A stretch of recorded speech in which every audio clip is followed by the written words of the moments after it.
Nationalism, এই যে জাতীয়তাবাদ, আমরা মুসলিমরা একটি রাষ্ট্র ছিলাম, একটা দেহ। মুসলিমরা কি একটা দেহ, তার শরীরের যে একটা অংশ আছে একজন মুসলিম ভাই সেই অংশের মতো। কিন্তু এই ন্যাশনালিজম, এই জাতীয়তাবাদ দিয়ে, এই তথাকথিত মতবাদ দিয়ে আমাদের মুসলিমদের সাংস্কৃতিক ভাবে, আমাদের ভাষাগত ভাবে, ভৌগোলিক ভাবে আমাদের এই মুসলিম রাষ্ট্রগুলোকে পৃথক করে দিয়েছে। ঠিক কিনা বলেন? একটা মুসলিম রাষ্ট্র আর একটা মুসলিম রাষ্ট্রের শত্রু।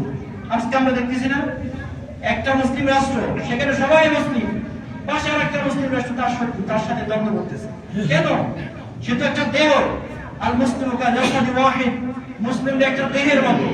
অথচ এই মতবাদ দিয়ে, এই ন্যাশনালিজম, এই জাতীয়তাবাদ দিয়ে মুসলিমদের এই একটা দেহ, এই চিন্তা, এই চেতনা দিয়ে, চেতনা থেকে মানুষদেরকে পৃথক করে দিয়েছে। যে কারণে আজকে মুসলিম দেশগুলো একে অপরের শত্রু।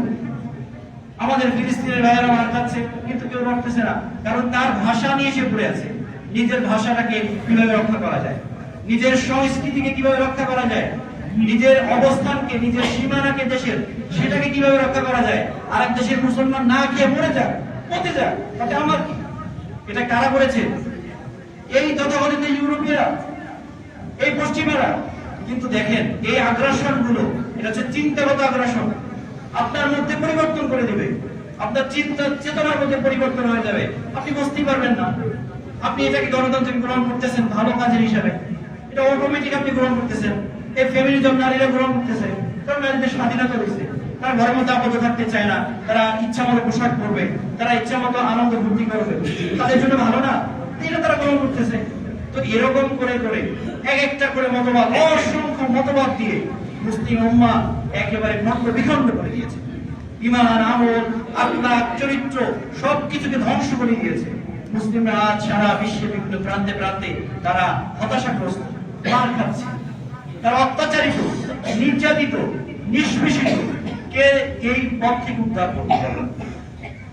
কে আছে এই পথ থেকে উদ্ধার করা?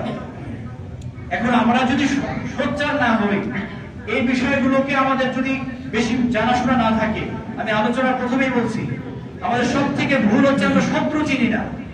আমাদের শত্রুকে সেটা আমরা যদি না চিনি, তাহলে আমরা মোকাবেলা করতে পারবো? এই জন্য আমাদেরকে শত্রু চিনতে হবে, আমাদের কিভাবে মানসিকভাবে আগ্রাসন দিচ্ছে, এই মিডিয়ার মাধ্যমে কিভাবে আমাদের নিয়ন্ত্রণ করা হচ্ছে।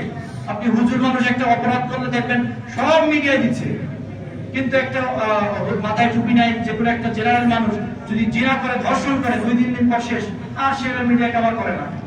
এই যে মিডিয়ারিজম, মিডিয়ার মাধ্যমে আমাদেরকে নির্যাতিত করা হচ্ছে।